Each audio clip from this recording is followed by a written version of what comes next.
Cuando llegó el día de Pentecostés, estaban todos unánimes juntos, y de repente vino del cielo un estruendo como de un viento recio que soplaba, el cual llenó toda la casa donde estaban sentados.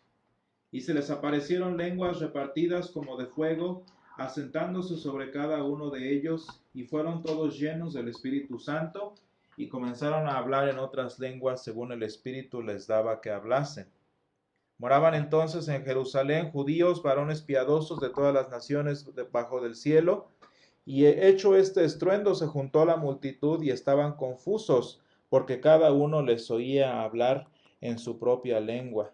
Entonces Pedro, poniéndose en pie con los 11, alzó la voz y les habló diciendo: varones judíos y todos los que habitáis en Jerusalén, esto os sea notorio y oíd mis palabras, porque estos no están ebrios, como vosotros suponéis, puesto que es la hora tercera del día, mas esto es lo dicho por el profeta Joel.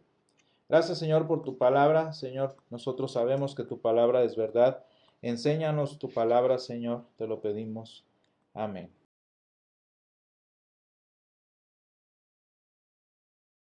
Y hermanos, llegamos el día de hoy precisamente a este domingo, 50 días después del domingo de resurrección. Y en este día tenemos dos motivos de acción de gracias y dos motivos de gozo para nosotros. El primero, pues obviamente, es la obra y el ministerio que el Espíritu Santo ha hecho en nuestras vidas, ha hecho en nuestra iglesia también. Pero también le damos gracias al Espíritu Santo y a nuestro Dios precisamente por este tiempo que nos ha concedido como misión de crecer en su palabra, de meditar en ella y de ser instruidos precisamente por Él para nuestro crecimiento y nuestra salvación. Y es que, hermanos, como leíamos en San Juan en el Evangelio de hoy, el Espíritu Santo es el consolador de quien habla Jesús en el versículo 26 del capítulo 14 de San Juan. Es el consolador, es la promesa, hermanos, que llevó a cabo todo lo que Jesús hizo posible por su muerte y resurrección.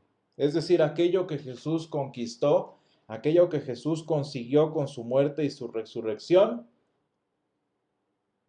el Espíritu Santo lo hace y lo lleva a cabo en nosotros, como dice el Señor Jesús precisamente a través de la palabra que dice el Señor Jesús, no nada más es suya, no nada más es del Espíritu, sino son palabras de nuestro Dios. Y hermanos, ¿qué es esto que hizo posible Jesús y que el Espíritu Santo lleva a cabo en nosotros? Pues bueno, salvación y vida eterna. Salvación y vida eterna. Esas bendiciones que nuestro Señor Jesús conquistó por nosotros, el Espíritu Santo hace que sucedan en nuestras vidas por la palabra de Dios. Y hermanos, cuando nosotros pensamos en estas dos bendiciones, en estos dos milagros que es la salvación y la vida eterna, pues hermanos, nos damos cuenta que ambas, la salvación y la vida eterna, son consciente o inconscientemente el objeto de vida, el objeto de la existencia del ser humano, lo sepa o no lo sepa. Y hermanos, muy posiblemente no lo sabe, pero sí de lo que sí está enterado a mayor o menor medida es que lo necesita. Hermanos, el avance de la ciencia, nuestras preocupaciones como individuos, la necesidad de trabajo, la necesidad de pensar nuestros proyectos de vida, todos estos, hermanos, son muestras simples de que sabemos o por lo menos percibimos que necesitamos ser salvos y que necesitamos vida eterna. Y hermanos, qué triste es llegar a ese punto en la vida humana en el que lo que nos queda más claro es que la vida no es eterna, sino a través del Señor. Y hermanos, decía yo que salvación y vida eterna son entonces el objeto de vida y existencia del ser humano. Y tan es así que la primera referencia a la civilización que hace la palabra de Dios, la primera referencia a la civilización humana que leemos en Génesis 11, nos muestra lo mismo. Y yo me sorprendo cada vez que retomo este pensamiento, porque no nada más es la palabra de Dios la que nos habla de esta necesidad, con el ejemplo de la primera civilización humana, sino la misma arqueología de esta primera civilización nos muestra que el primer gran proyecto de la historia que podemos leer allí, el primer gran proyecto de la historia tenía un solo propósito con dos caras. Dijeron en el versículo 3 de Génesis 11, versículo 4, perdón, vamos, edifiquémonos una ciudad y una torre cuya cúspide llegue al cielo, y hagámonos un nombre por si fuéramos esparcidos sobre la faz de la tierra. Y es que, hermanos, este gran proyecto, el primero que refiere la Escritura, ¿qué es lo que buscaba? Pues cuando conjuntamos la palabra de Dios con la arqueología y la evidencia sobre este proyecto, vemos que esa altura tan ambiciosa a la que querían llegar los habitantes de Sinar tenía el objetivo de alejarlos lo más posible de su vulnerabilidad. Qué curioso, hermanos, todas las construcciones antiguas estaban edificadas sobre una plataforma muy alta. El edificio en sí estaba construido sobre una plataforma alta, como lo vemos en nuestras pirámides en México, como lo vemos en las pirámides alrededor del mundo. Los santuarios se construían arriba, en la cúspide de una gran plataforma. ¿Por qué, hermanos? ¿Por qué tan arriba? Pues porque si leemos el contexto de este pasaje del versículo 11, nos damos cuenta que el ser humano anhelaba evitar en lo posible sucumbir a un cataclismo por agua, como el que acababan de sufrir, y que tan en claro había dejado su necesidad y su mortalidad. Qué increíble, hermanos, es darnos cuenta que el terror del diluvio seguía grabado en las personas. ¿Y cuál era la solución, hermanos, según la gente de Sinar? Bueno, vamos a hacer una torre alta que nos lleve hasta el cielo y de pasada nos libre de nuestra vulnerabilidad. Y hermanos, es que tanto Babel como nuestro mundo creen que la salvación y la vida eterna, que es de lo que estamos hablando tanto en San Juan como en Génesis, creen que la salvación y la vida eterna se conquistan solo con la grandeza y la gloria, porque según intentaron aquí, solo la grandeza y la gloria logra perpetuar al ser humano en las alturas del cielo. Esa es la única manera.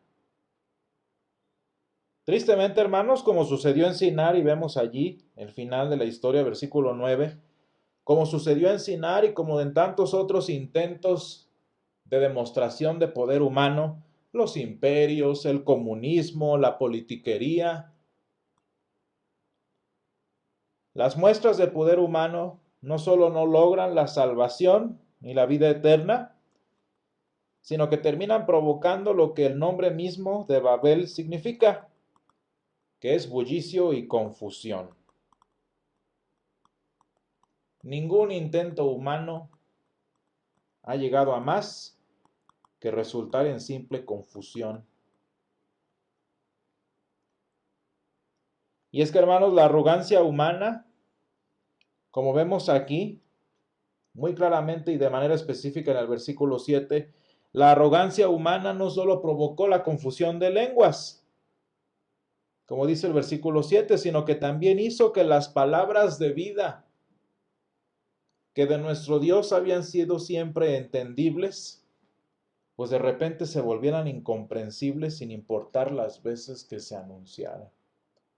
Y hermanos, fíjense qué confundido quedó el pensamiento humano, no nada más la lengua, sino el propio pensamiento humano, que sin importar las veces que el Señor anunció su palabra y la dio y la predicó y la envió, tan distantes estábamos de Él que no pudimos entenderla. Dice San Juan muy a propósito en el capítulo 1, habla de la palabra, de esto de lo que estamos hablando.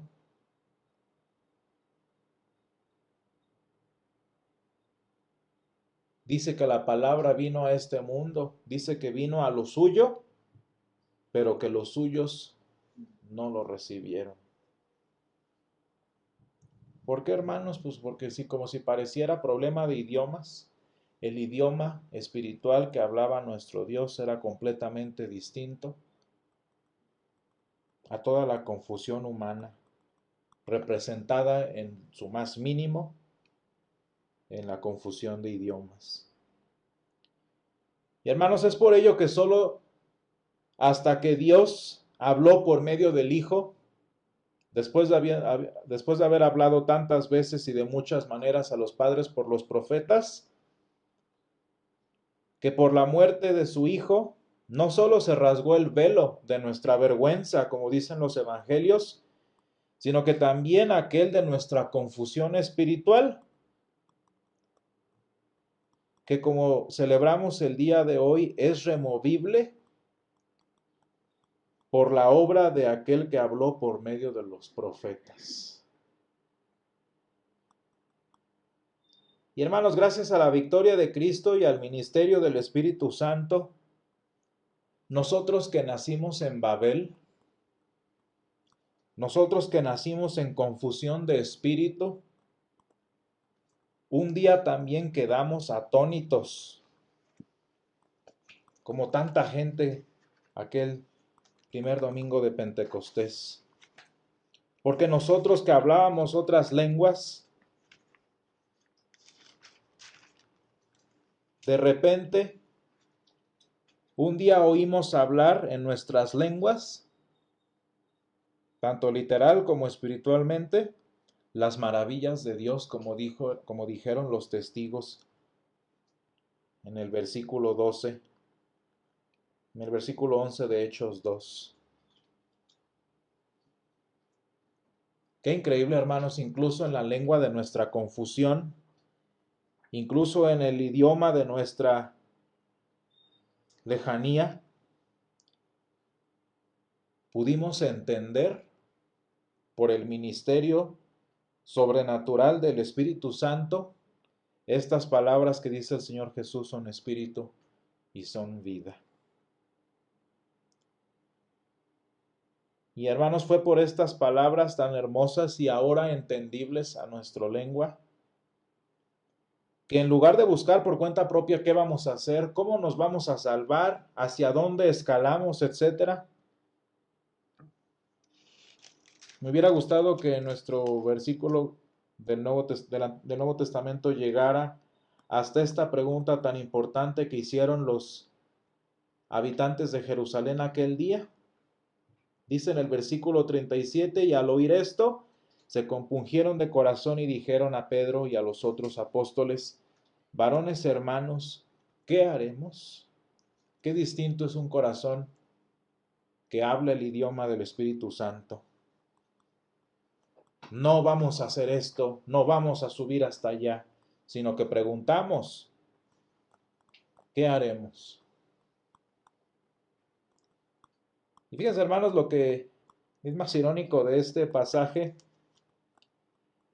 es que tan poderoso fue el que entendiéramos las palabras de espíritu y vida, que a diferencia de en Babel estuvimos dispuestos a morir por agua para vivir eternamente. Y dice el versículo 41, así que los que recibieron su palabra fueron bautizados y se añadieron aquel día como 3,000 personas.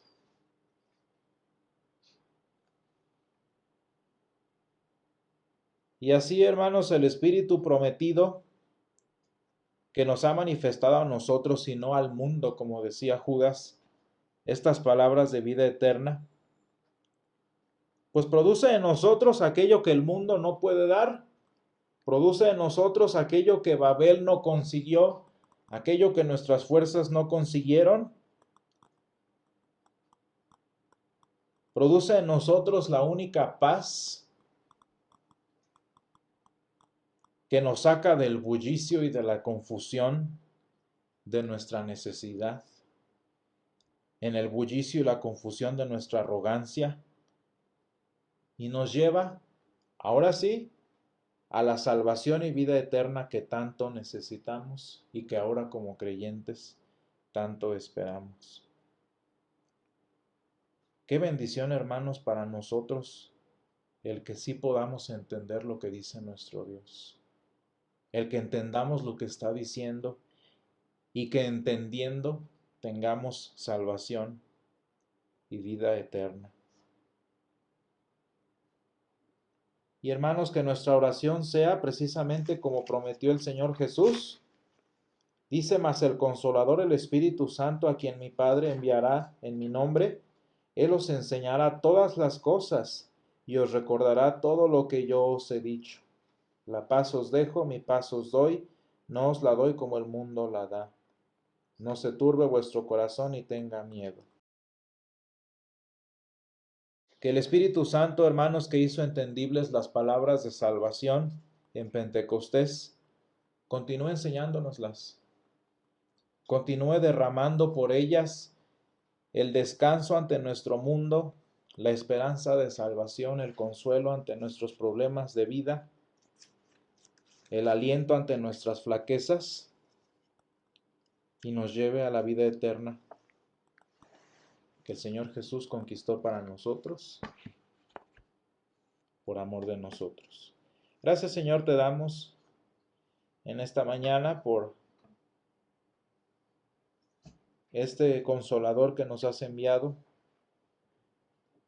por este Señor que habló por medio de los profetas, por este nuestro Dios que hizo entendibles, Padre, tus palabras, que hizo entendible el mensaje de salvación y que, Padre, por la enseñanza de tu santa palabra en nuestros corazones y en nuestras vidas, hoy nos ha concedido ser salvos, Señor, y nos ha prometido la vida eterna.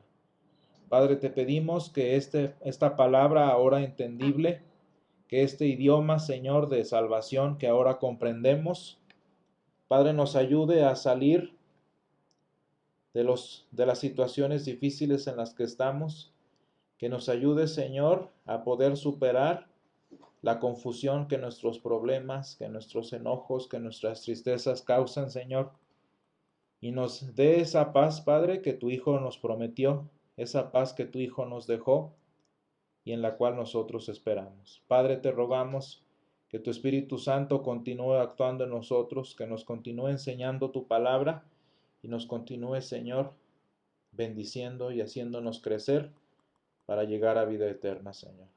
Todo esto te lo pedimos, Señor, en el nombre de Jesús. Amén.